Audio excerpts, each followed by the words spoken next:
I made sure that I updated you guys with the morning briefing accurately and precisely every single day, no matter what, that aligned with the current market conditions and kept you guys in sync with what was likely to happen, the most favorable environment for either buyers or sellers that day. So, starting off this rising with the morning briefing, so that way we are all on the same page. What I said after looking at the labor market data at 7:55 a.m. What this is, and this is, as I start to go over this, think about what in my mind was what allowed me to compound these buy positions today, going over the fundamentals and starting to layer the cake, right? Layer the reasons as to why I exposed my capital this morning on the buy side instead of the sell side and waited patiently for the buying opportunities instead of the sells. So this morning's labor market data gave risk assets a meaningful boost because it directly weakened the near-term rate hike narrative. And non-farm payrolls came in far below expectations, with the economy losing 23,000 jobs versus expectations for roughly 80,000 gains. While June was revised down to just 20,000 jobs, even though the unemployment rate fell to 4.1%, that decline was largely driven by people leaving the labor force rather than a surge in hiring. Markets reacted quickly by reducing expectations for additional Fed tightening. U.S. rate futures now price in only about 28 basis points of hikes by December, down from 32 basis points before the jobs report. And we know that that is extremely bullish for risk assets or creates a bullish intraday environment. Remember, in previous reports and Zoom calls, we talked about the percentage odds of rate hikes from the Federal Reserve. And if those rate hike odds come down below the 50 grade threshold, the 50% threshold, it tends to support risk sentiment versus if that percentage is above the 50 grade threshold, closer to 100% probability that the Fed's to hike rates, it tends to strengthen the dollar, treasuries, and weigh on risk sentiment. We got the inverse of that today. While the probability of a September hike was also reduced, that shift matters because lower rate expectations typically take pressure off treasury yields and the dollar, creating a more supportive liquidity environment for equities and crypto. That is exactly what we are seeing so far. At time of writing, the total crypto market is up roughly around $24 billion, while Nasdaq has pushed towards the 29,889 dark pool. The immediate reaction suggests investors are treating the labor report as dovish enough to justify some risk taking after a week of uncertainty. The data does not mean that the Fed is suddenly preparing to cut rates, but it does make the case for another immediate hike much harder unless inflation worsens materially from here. However, we still need to remain cautious heading into the weekend because, of course, the geopolitical backdrop still remaining extremely unstable. Saudi Arabia is reportedly preparing for the possibility of multiple coordinated attacks on ports and airports from Iran-aligned Iraqi militias and Houthi forces. At the same time, Saudi Arabia has entered a mutual defense arrangement with Turkey and Pakistan, adding another layer of military complexity to the region. Any confirmed attack over the weekend on any infrastructure or airports, shipping routes, or U.S.-linked assets could, of course, quickly reverse today's sentiment, pushing oil prices higher and bringing inflation concerns back into focus. However, that did not happen as of time of recording so far. To wrap this up, the Strait of Hormuz also remains unresolved. Iran and Oman are reportedly close to finalizing a framework for commercial shipping, but Iranian officials have already made clear that such an agreement would not automatically reopen the waterway. President Trump also stopped short of confirming a final deal, saying that negotiations are progressing, but acknowledging that shipping risks remain because of the possibility of mines or additional attacks. In other words, diplomacy is moving forward, but the market still does not have the hard confirmation it needs to fully remove the geopolitical risk premium. That creates a fairly clear setup for today. The labor data is supportive for risk assets because it pushes back against September rate hike expectations, while crypto and Nasdaq are already reacting positively to the change in policy expectations. But for the rally to extend into the weekend, we also need Middle East headlines to remain constructive. Any announcement confirming progress on Hamas, reduces military activity, or broader diplomatic framework would likely reinforce the bullish reaction. On the other hand, of course, over the weekend, well, today, I haven't seen any hawkish comments from Fed rhetoric yet, but we had two Fed speakers lined up for today. Any attack, of course, from Saudi on any infrastructure or renewed U.S.-Iran tensions or escalations or breakdown in shipping negotiations could, of course, quickly reverse today's sentiment. So, right shortly after that at 7:56 a.m., I made sure to align you guys with the reality of the markets. So what I was seeing in terms of technicals before I read what I was seeing in terms of my TA breakdown is that NFP came out supportive of risk sentiment. The odds of a rate hike for September came down. Asia session bought, London session bought, and New York session was about to get past price action after all of this optimism came flooding in during Asia London and then pre New York session with the NFP report at a premium. So think about what I teach you guys in the CYPRX 2.0 section using just simple logic that if market makers are going to buy in a bullish environment, where are they likely inclined to do it from? At a discount, right? Now, there are some cases where the bullish momentum, for example, over the past consecutive couple of days, especially on Nasdaq with the earnings reports coming out supportive of the AI trade, where we never really got those deep pullbacks. But most of the time, if New York session gets past price action at a premium, they discount into London or Asia session lows or into where they bought in previous sessions, and then they continue the rally, which was my thesis for today. So I said to you all, from a technical perspective, I remain bullish on the day. And now fast forward towards, the end of this. Not, we're not near the end of the session, but it's 12 o'clock Eastern. So there's only about 4 hours left of today's New York session. You can now see looking back that my perspective held weight. I remain bullish on the day as long as Nasdaq continues to trade above the 30-minute 50 moving average and holds above the 29,514 dark pool. The moving averages have started converging beneath price, giving buyers a stronger technical foundation. As long as those conditions remain intact, I will continue looking for buying opportunities with the expectation that price can make another attempt towards the 39 dark pool. That does not mean that I want to chase price at higher time frame premiums. If sellers begin defending aggressively near current highs, I would rather sit on my hands and wait for price to rotate back into a discounted area. A pullback does not automatically invalidate the bullish thesis. If price retraces while remaining above the 30-minute 50 moving average and the 29,514 dark pool, and buyers begin absorbing sell pressure again, that would offer a much cleaner opportunity to rejoin the move. The bigger picture this morning is straightforward. Weaker labor data has improved the monetary policy backdrop, but geopolitics remain the wild card. As long as Fed hike expectations continue falling and the Middle East tensions do not materially escalate, which so far we have not seen, buyers have the better environment heading into the weekend. If either of those conditions change, we will adjust with the markets rather than forcing the bullish bias. So hopefully reading that this rising aligned you all with this Friday's PA because it was spot on. So coming into New York session, let's go ahead, let's hit the rewind tool, and let's take a look at what I was analyzing that gave me the ability to show you guys that that was likely to be the case for the path of least resistance today, which was buyers staying in control. So starting with the fundamental backdrop as our first layer for our buy confluences today, we had a supportive environment for risk taking under the backdrop of NFP, creating an environment where rate hikes in September came down at a lower percentage. Taking a look at what Asia and London session did. Obviously, of course, yesterday's New York session, we had a pressure point set up where they dropped price straight into the dark pool at the 29,259, reversed price after absorbing the sell volume, and then coming into the new day's worth of price action, we can see buy delta held continuation moves where rolling into this Asia session where the new daily candlestick opens here in this area, we are coming into a dark pool at the 29,514. This is a shadow dark pool that I told you guys in, I believe it was yesterday's breakdown, I was keeping on my charts. And you can see how coming into the Asia session, we started to create buy delta helds at this dark pool. So here we see lows. Daily candlestick opens here in this area. Price makes a new high. So we are now in this bullish environment from higher low, higher high, higher low, higher high, coming into the new day's worth of price action. Asia session then discounts back into where New York session was buying before we rolled over into Asia session. They then bought and created their session low and then passed price action over into London. So during today's price action, I simply highlighted. Let me find my back tool.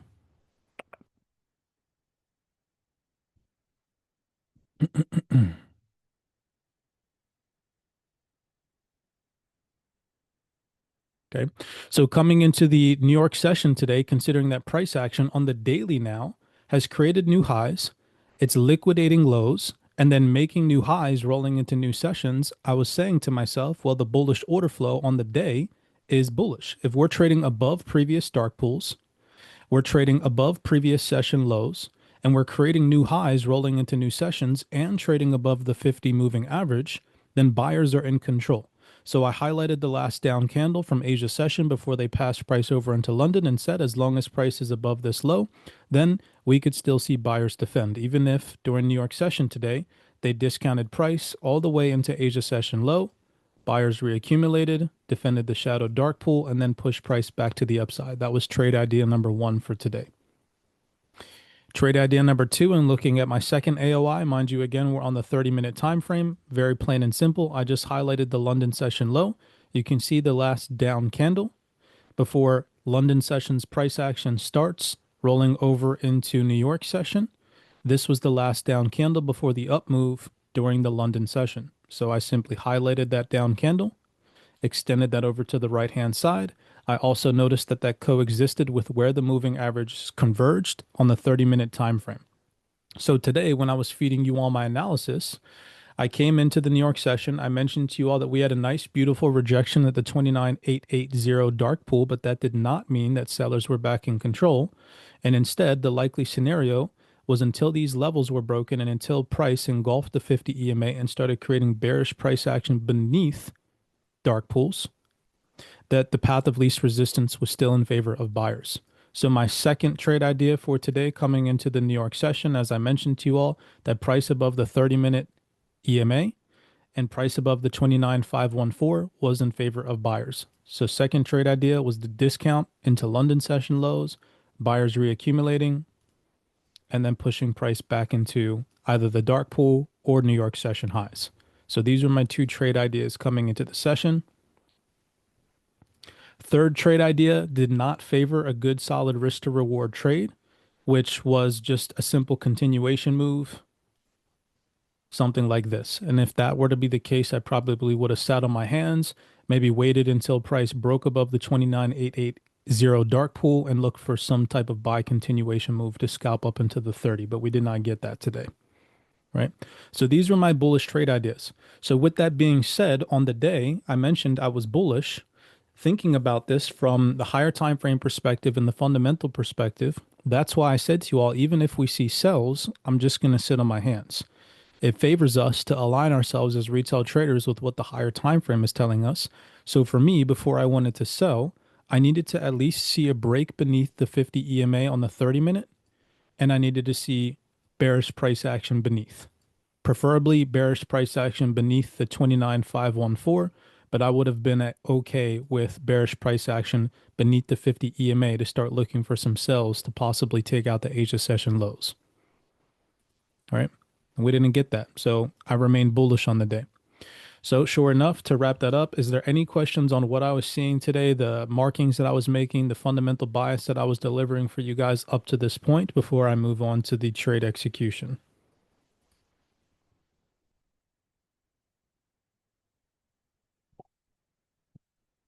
Okay, cool. All right. So after New York session opened, of course, I mentioned to you all that I personally don't trade the first couple minutes of the session. So I simply sat on my hands and I waited. And I noticed that we were starting to create bearish price action, which favored New York session getting past price action at a premium, and for us to then go and test the strength of the buyers during London or Asia session. So we're now on the 5-minute time frame. And you can see on the 5-minute time frame at a time efficiency paradigm, roughly at about 9 a.m., we started to come into the higher time frame discount of the London session lows. So literally, as soon as we dropped down into this higher time frame discount, I did not hesitate to execute. If we take a look on the higher time frame, remembering that this is the low on the 30-minute time frame, this is the high of the last bullish environment that we were trading in. So looking at this from a daily perspective, this is the daily low. This is the now daily high up to where we're at in terms of price action. So taking a fib from this low that liquidated internal liquidity, made a new structure high, breaking previous bearish structure. So this on my 30-minute was my 1. This was my 2. So I took a fib from the low to the high of the 2, and that gave me the green light to execute on the 1-minute time frame at a discount. You can see price came straight down into the 70% retracement or the gold zone. And so once that happened on the 1-minute time frame, I did not hesitate. I actually didn't even drop down to the 1-minute time frame. I executed the first position on the 5-minute time frame. But as soon as we came down into that discount, I hit my market order, and that was all she wrote for that first trade. Now, where were my take profits on this trade? I did secure some profits on this first position. My first take profit was when price violated this resistance. So I entered the trade with like, I think 8 or 9 contracts, and I shaved 5, maybe 4 contracts off the trade once price violated this high, as I assumed that if sellers were in control, that we were likely to see them throw up some formal defense from this last sell wall and have a chance to defend and absorb some of the buy volume. My second take profit was when we came up into this last sell wall or this last up candle before the down move that broke all of this support. And so I simply closed the rest of this trade there and said to myself, cool, I'm good on the day. I'll leave it there. Price didn't start to push higher, and we started to see lower lows, lower highs, a break of the 50 EMA. So I started to think that sellers were starting to gain the upper hand and that we could possibly see them come back and test the strength of these buyers back down here in this space. They did not, and instead, at the dark pool, at the 29716, we see a buy delta held, which gave me the opportunity to enter into the second position today to take price up into New York session highs. Give me 1 second. Let's go ahead and delete all these drawings.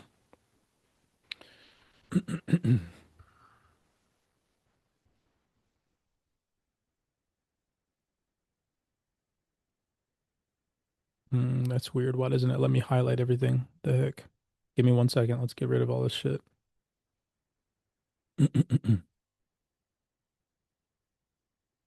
That's kind of annoying. All right, so second position, right? Second position, I literally had a buy limit, or excuse me, a sell limit set right at New York session highs that took me out of this trade, which I was completely fine with. It was a great trade. But rolling into the buy delta held at the dark pool, the 29716 upon this pullback.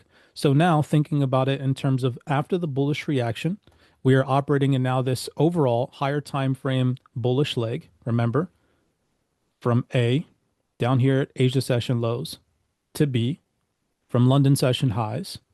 Then, after we had the bullish reaction from the discount from London session lows, that now put us in this new bullish range from A